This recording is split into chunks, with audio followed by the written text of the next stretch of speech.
Parte de principios de peso y balance.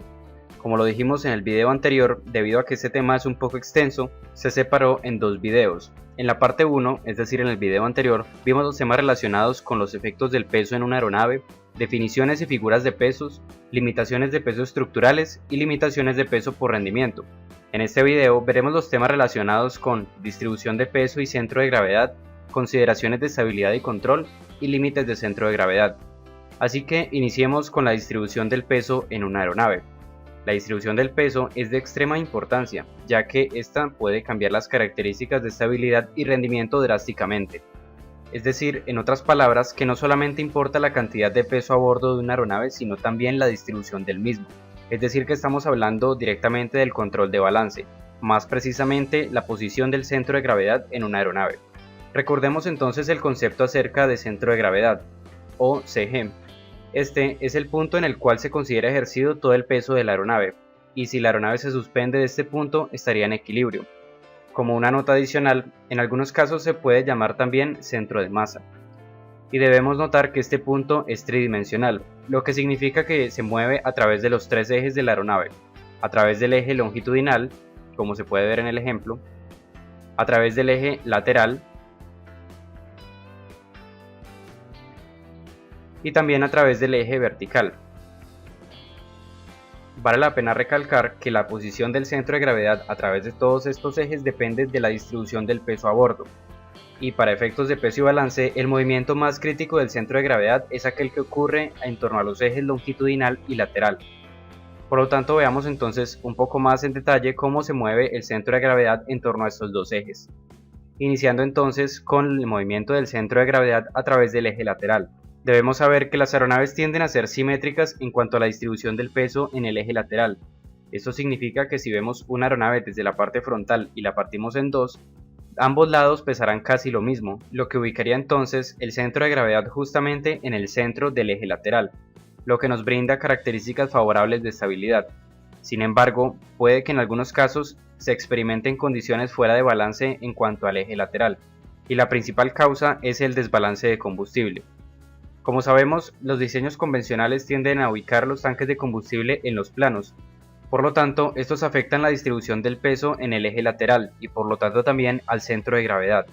En caso de que estos tanques se encuentren en desbalance, es decir, que un tanque tenga más combustible que el otro, este también tendrá mayor peso. Es decir, que un lado de la aeronave pesa más que el otro. Y por esto, el centro de gravedad se desplaza hacia el lado más pesado, causando así inestabilidad lateral. Y aunque los procedimientos están diseñados para que esto no ocurra, puede que se presente desbalance de combustible en ciertas situaciones. Por ejemplo, primero que todo, una carga desigual de combustible durante el abastecimiento, es decir, que mientras la aeronave está siendo tanqueada en tierra se llene más un tanque que el otro, lo que causaría entonces un desbalance de combustible. Otra causa puede ser también el consumo desigual de combustible en vuelo, que puede darse por diferentes factores. Y finalmente también podríamos considerar la posibilidad de una fuga de combustible en vuelo. Debemos saber que aunque normalmente no se requiere un cálculo de centro de gravedad minucioso para el eje lateral, se deben tener en cuenta estas condiciones fuera de balance, al igual que sus efectos adversos. Ya que vimos entonces en qué consiste el movimiento del centro de gravedad en torno al eje lateral, pasemos ahora con el movimiento del centro de gravedad a través del eje longitudinal. La distribución de peso longitudinalmente en una aeronave tiende a cambiar en cada vuelo debido a la distribución de carga, pasajeros, combustible, etc. Y a su vez es la más crítica en cuanto a condiciones de estabilidad y control, ya que una aeronave presenta diferentes características de vuelo dependiendo de la posición del centro de gravedad en el eje longitudinal. Y nuevamente esta posición depende de la distribución del peso. Eso significa que si el peso de la aeronave se concentra en la parte delantera, el centro de gravedad se moverá hacia adelante, mientras que si por el contrario el peso se concentra en la parte trasera, el centro de gravedad se moverá hacia atrás. Pero entonces, ¿en qué afecta las características de vuelo esta posición del centro de gravedad? Pues bien, la posición longitudinal del centro de gravedad afecta directamente a la velocidad de pérdida, la velocidad de crucero, la estabilidad longitudinal, la distancia de carrera de despegue y aterrizaje requeridas, las características de recuperación de pérdida y la carga estructural en el tren de aterrizaje. Justamente debido a esto es que se requiere un cálculo preciso de la posición del centro de gravedad en el eje longitudinal para cada vuelo. A continuación entonces veremos cada una de estas características de vuelo y cómo se ven afectadas por la posición del centro de gravedad en torno al eje longitudinal, iniciando por la velocidad de pérdida. Para este ejemplo supongamos que tenemos una aeronave que se encuentra cargada con un centro de gravedad adelantado, es decir que el peso se concentra en la parte delantera de la aeronave. En este caso, observando la distribución de fuerzas de sustentación y de peso, podemos ver que la aeronave tiene una tendencia inherente de cabeceo abajo, la cual es contrarrestada por medio de la fuerza hacia abajo provista en el estabilizador horizontal y el elevador.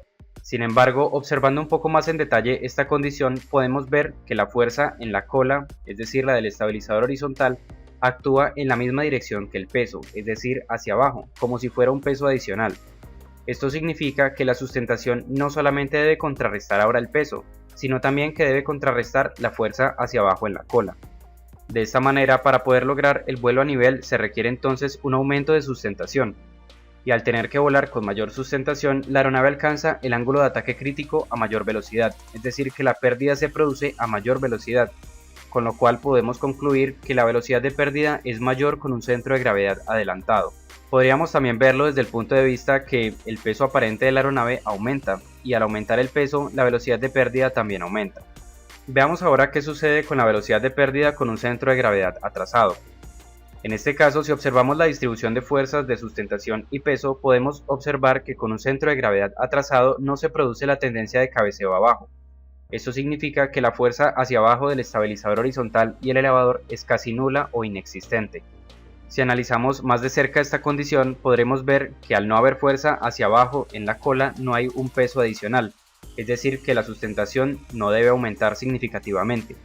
Y de esta manera, al requerir menos sustentación para mantener el vuelo a nivel, la aeronave alcanza el ángulo de ataque crítico a menor velocidad, es decir que con un centro de gravedad atrasado, la velocidad de pérdida es menor. Ya vimos entonces cómo se ve afectada la velocidad de pérdida dependiendo de la posición del centro de gravedad. Veamos ahora la segunda condición, la velocidad de crucero. En este caso y para este ejemplo, nuevamente vamos a asumir que esta aeronave está volando con un centro de gravedad adelantado. En este caso, observando la distribución de fuerzas de sustentación y peso, nuevamente se genera la tendencia de cabeceo abajo, la cual es contrarrestada por medio de la fuerza hacia abajo provista por el estabilizador horizontal. Al actuar entonces en la misma dirección que el peso, la sustentación debe contrarrestar tanto el peso como también la fuerza en el estabilizador hacia abajo. Es decir que para poder volar en crucero a nivel, la sustentación debe ser mayor. Y al producirse mayor sustentación en crucero, también se produce mayor resistencia inducida, lo que significa que la resistencia total aumenta. Por lo tanto, podemos concluir que la velocidad de crucero se reduce con un centro de gravedad adelantado. Veamos ahora qué pasa con un centro de gravedad atrasado. En este caso, viendo la distribución de fuerzas, podemos ver que con un centro de gravedad atrasado no se produce la tendencia de cabeceo abajo. Esto significa que la fuerza hacia abajo del estabilizador horizontal y el elevador es casi nula. Y justamente debido a que esta fuerza es tan pequeña, la sustentación no debe aumentar considerablemente. Y al requerir menos sustentación en crucero también se produce menos resistencia inducida, es decir que la resistencia total al avance se reduce. Por lo tanto, podríamos entonces concluir que la velocidad de crucero es mayor con un centro de gravedad atrasado. Ya que vimos entonces cómo se ve afectada la velocidad de crucero por el centro de gravedad, pasemos ahora con la estabilidad longitudinal.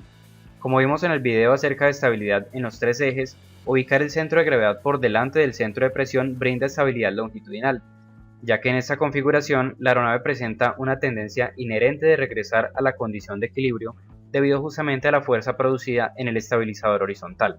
Habiendo entonces recordado esto, veamos qué sucede con una aeronave que vuela con un centro de gravedad adelantado. En este caso, observando la distribución de fuerzas, podemos ver que se produce una tendencia de cabeceo abajo, que debe contrarrestarse por medio de la fuerza en el estabilizador horizontal. Y como podemos concluir, con el centro de gravedad muy por delante del centro de presión, la aeronave presenta mayor estabilidad longitudinal. Veamos ahora qué sucede con la estabilidad longitudinal con un centro de gravedad atrasado. En este caso, según la distribución de fuerzas, no se produce un momento de cabeceo abajo, por lo tanto la fuerza en el estabilizador es menor. Y por lo tanto, al tener el centro de gravedad muy cerca del centro de presión, la aeronave presenta menor estabilidad longitudinal. Ahora, ya que vimos esto, pasemos entonces con la carrera de despegue. En este caso vamos a suponer que vamos a despegar con el centro de gravedad adelantado. Como sabemos, para despegar se requiere producir un momento de cabeceo arriba. Y para poder hacer esto, según la distribución de fuerzas, con un centro de gravedad adelantado, la fuerza requerida en el elevador para producir el cabeceo es mayor. Y debemos saber que esta fuerza en el elevador depende directamente de la velocidad del aire a través del mismo, lo que significa que para poder producir una mayor fuerza se requiere mayor velocidad, y al requerir una mayor velocidad para el despegue también se requiere mayor distancia de carrera de despegue para poder acelerar hasta esa velocidad. Así que podemos concluir que con un centro de gravedad adelantado, la carrera de despegue aumenta. Veamos ahora qué sucede con la carrera de despegue con un centro de gravedad atrasado. En este caso, debido a la distribución de fuerzas, para producir el cabeceo arriba se requiere una fuerza mucho menor en el elevador. Por lo tanto, esta fuerza puede ser obtenida a una menor velocidad, lo que significa que la aeronave puede despegar a una velocidad menor. Y al requerir una menor velocidad para despegar, también se requiere menor distancia de carrera de despegue para acelerar hasta esa velocidad.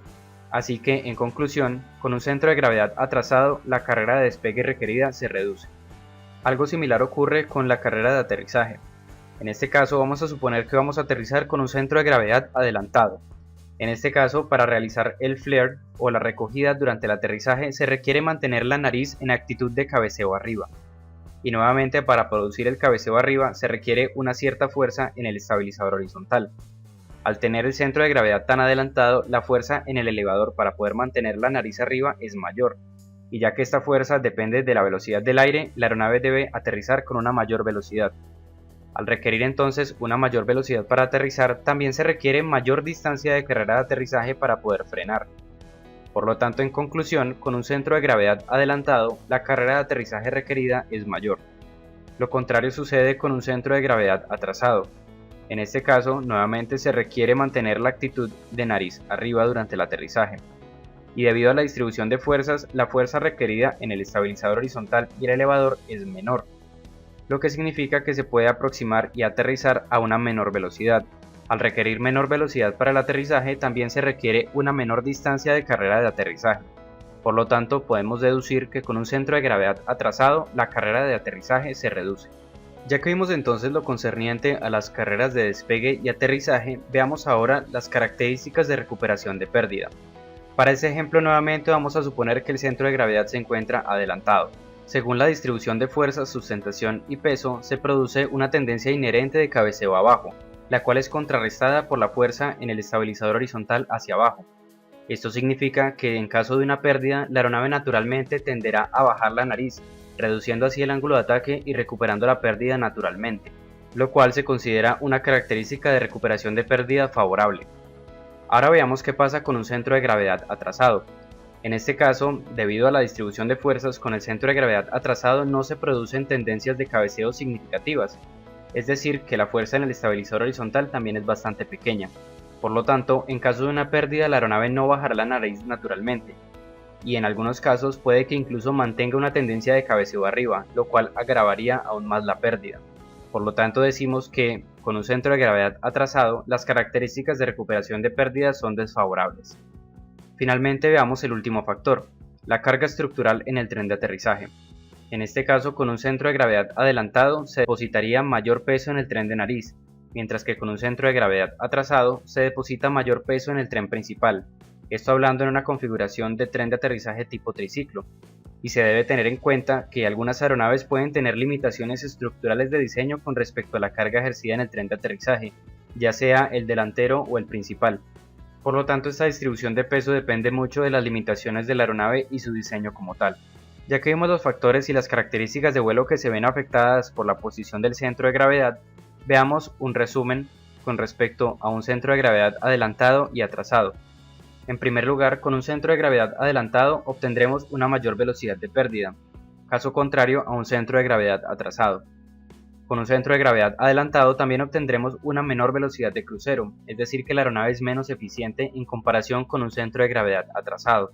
También podemos observar una mayor carrera de despegue y aterrizaje con un centro de gravedad adelantado, es decir, un rendimiento reducido durante estas fases. Sin embargo, también debemos tener en cuenta que con un centro de gravedad adelantado obtendremos mayor estabilidad longitudinal en comparación con un centro de gravedad atrasado. También obtendremos características favorables de recuperación de pérdida, mientras que con un centro de gravedad atrasado no. Y finalmente, dependiendo de la configuración y diseño de la aeronave, obtendremos mayor carga estructural en el tren de nariz o en el tren principal. Así que, como podemos ver, tener un centro de gravedad adelantado o atrasado tiene ventajas y desventajas. Por esto es que se establecen los límites de centro de gravedad. El fabricante especifica no solamente limitaciones de peso, sino también limitaciones de la posición del centro de gravedad, es decir, directamente limitaciones de balance. Como ya dijimos, estas limitaciones normalmente se refieren a la posición del centro de gravedad a través del eje longitudinal, ya que es la más crítica, y se establecen con el objetivo de evitar efectos adversos producto de un centro de gravedad ya sea muy adelantado o muy atrasado. Cabe recalcar también que en algunas ocasiones estos límites de centro de gravedad varían dependiendo del peso de la aeronave, es decir, que no son límites fijos, sino que dependiendo de qué tan pesada esté la aeronave tendrá unos ciertos límites de centro de gravedad, tanto anterior como posterior. Un factor a tener en cuenta también es el movimiento del centro de gravedad durante el vuelo, ya que el centro de gravedad no permanece en un punto fijo durante todo el vuelo, pues el consumo de combustible y el movimiento de los ocupantes a bordo hacen que el centro de gravedad se mueva durante todo el vuelo. Veamos un ejemplo con respecto al consumo de combustible. En este caso tenemos una aeronave que tiene los tanques de combustible en los planos. Si el centro de gravedad se encuentra por delante de estos tanques, al consumirse el combustible, la parte trasera de la aeronave quedaría más liviana y por lo tanto el centro de gravedad se movería hacia adelante.